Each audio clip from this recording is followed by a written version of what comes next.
Alright guys, so today is a very different episode of StillerBros at the movies. Actually no, it's not, it's gonna be exactly the same. Yeah. But I'm wearing a script, but I'm promoting the channel needlessly today. Yeah, that's basically your day off sure at this point. Yeah. But anyway, guys, it's time for probably the most controversial movie we have ever covered here on StillerBros at the movies, and that is Ghostbusters! Cause busting makes me feel good. Because it is going to be an interesting time. This has gotten the most hated trailer on YouTube ever. From both fanboys and just misogynists in general. We're not going to turn this into a huge gender politics video. We're not going to turn this into a you contradict yourself, you fanboy idiots contradict yourselves every time you turn around and suddenly this is what you're talking about and suddenly you're bitching about this. No, we're not going to turn this into because we're judging Ghostbusters 2016, not Ghostbusters Re-Energized, not Ghostbusters The Next Generation, not female Ghostbusters, on its own merits. And we are judging this, and although we've seen the 1984 movie, it's a great movie. We actually have no nostalgia for it. Because we did not see it until earlier this year. Well, it's not that we never saw it, it's just that we were like 10 when we first saw the first one, and we weren't really into movies, and we didn't really have a lot of presence of mind to like it. To pay attention to it at the time. We were actually more like, I think like 7 when we first saw it, actually. But with the big selling point was there's a giant marshmallow man in there. And our parents were just sitting there going, hold on, this is going to be funny. And then the Marshmallow Man showed up, and that's the only thing that stuck with us. But we have now grown to love the first one. The second one is, we just came back from. We just actually watched it. We were just actually watching a bit of it on cable before we left for the theater. So, but it's all right. It seems a little pandery to the cartoon audience, but even though we've never actually seen the cartoon, but still, it's this one's getting good reviews from critics, which is a great thing because this movie was getting hammered away by everyone. By a lot of people who were just judging it based entirely on the trailers and not even. And yes, the trailers were not that great, but still, you can't just base it. You can't base a book off of reading after reading one random page out of it. Except for 50 Shades of Grey. Hey, that book sucked. The movie sucked. Dude, we've never seen it. We've never gotten into anything. Never read and or seen it. We never will. So I don't think we should talk anymore because we're already going on about 3 minutes before we even get into the theater. And on a bunch of different tangents. So we'll see you after the jump. Yeah, see ya. Bye. All right, guys, we're out. And. So what can we say about this movie? Is it as good as the original? Maybe not. No, not really. It's not. Is it able to stand on its own? Yes. It very much is. Is it entertaining? Hell yes. Is it great? Not really. It's not great. It's good. It's good, not great. I really liked this movie. I loved it from start to finish. I really loved it. And we're not just saying this. But this movie is really good, and we were pretty much in the camp of people who said, "Guys, give it a chance." Maybe these trailers do not always say exactly what the movie is. Yeah, so we were very much in the camp of let's give it a shot, and we gave it a shot, and it was really good. So, well, let's just get right into it. The movie is these 4 comedians that they put together as the new Ghostbusters was the perfect ensemble. Leslie Jones is funny. Kristen Wiig and Melissa McCarthy, they already had great chemistry in Bridesmaids, and then them combined with our 2 new groups to this little group of friends is great. But the standout of the main 4, anyway, is Kate McKinnon. Because this is something we predicted when they put out all those specific character featurettes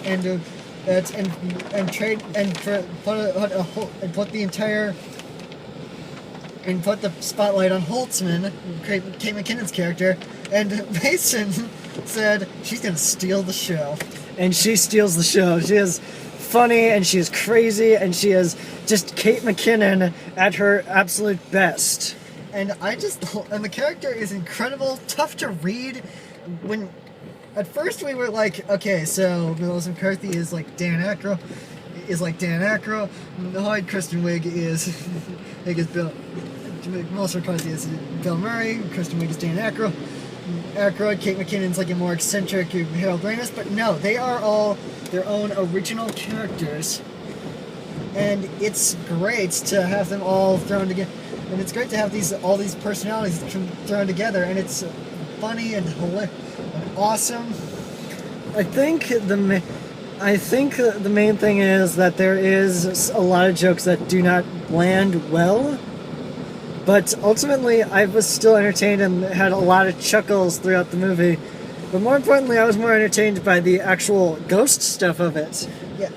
Here's the thing. I just watched the Sean Snow's review today, and I agree with Mark Ellis on one point. There was a point where I stopped focusing on the jokes and just was entertained by the movie, and it's very much true because this movie is entertaining. It's entertaining on all the sci-fi stuff alone, and you don't need the jokes. The jokes help it though.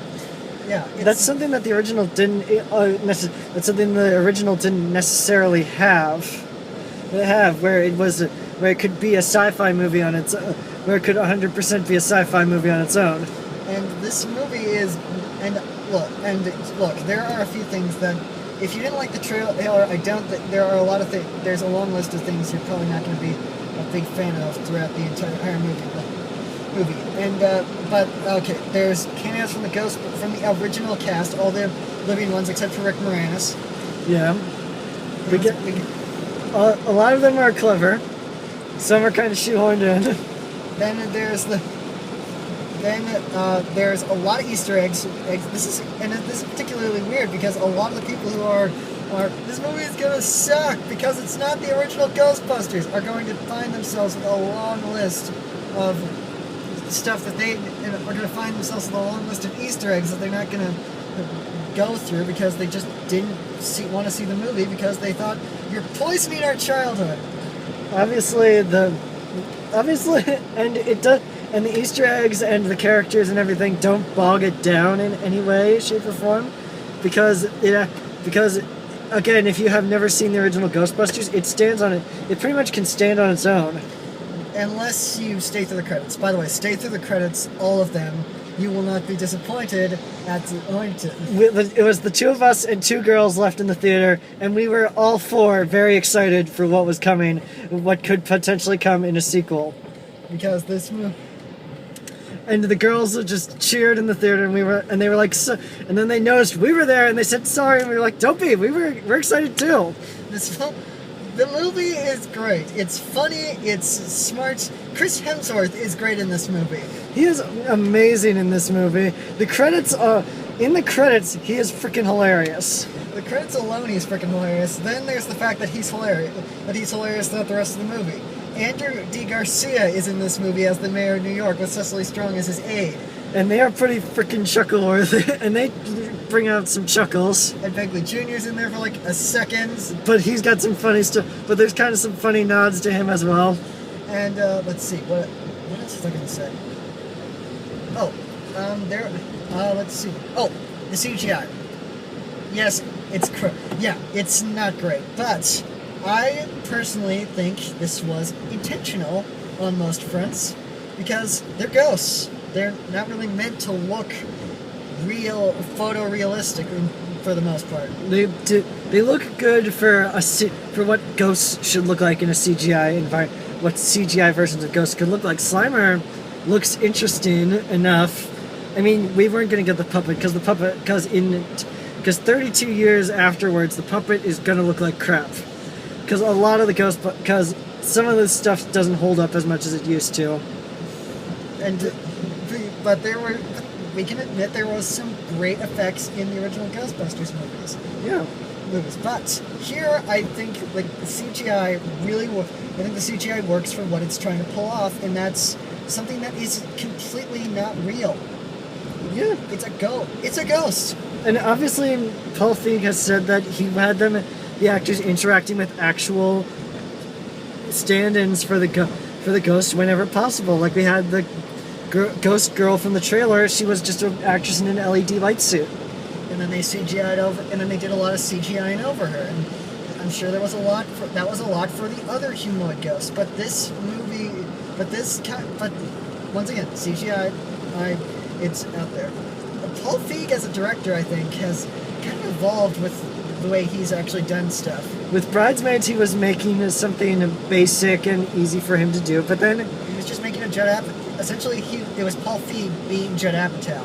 But now he's making he's gone into making Paul Feig movies like The Heat and Spy and now Ghostbusters, and those are some great movies, and I'm excited for what he's got going next.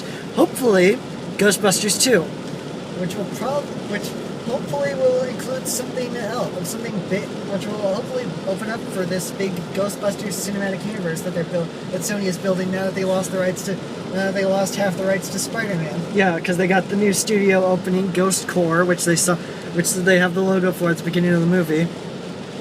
And Ivan Reitman is going to has said that movies are going to be made forever. So, as much as the haters want us to just give up on this to just say, yeah, this franchise is done. We shouldn't continue this franchise without Harold Ramis or anything. This is going to continue on. Ivan Reitman has said, we're going to go on forever. So, that's just it. This movie is not horrible. This movie is not worth the hate. It's a very divisive movie.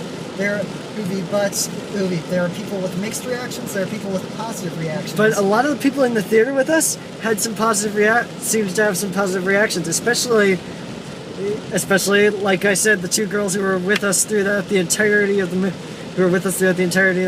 And then there were these three girls, like a row in front of us, who were just, once the theme song started blaring at the beginning of the movie, they were dancing along. They were dancing pretty much anytime there was dancing in the movie. It was kind of fun. It just kind of was a fun atmosphere to have all these people just kind of chuckling and laughing at these jokes and watching this movie and just having a great time. But yeah, Ghostbusters, go see it, go support this movie, do not listen to the haters, and form your own opinion on it. That's all we have to say. Form your own opinion on it. It's like Batman v Superman. And you have to go form your own opinion on it. You can't just base stuff on what other people are saying. Which is weird because this one, the Rotten Tomato rating actually is high enough to say it's not a terrible movie. But in this case, there was enough hate behind it that this is already the most divisive movie of the year, and it didn't even come out yet. And it just came out to main audiences tonight. So anyway, thank you guys for watching throughout this entire rant where we actually subconsciously did not bring gender politics into this. Let that be a lesson to every other reviewer who goes on tangents for this. Otherwise, guys, thanks so much for watching, guys. We will see you guys next time when we go see Star Trek Beyond. Bye. Bye.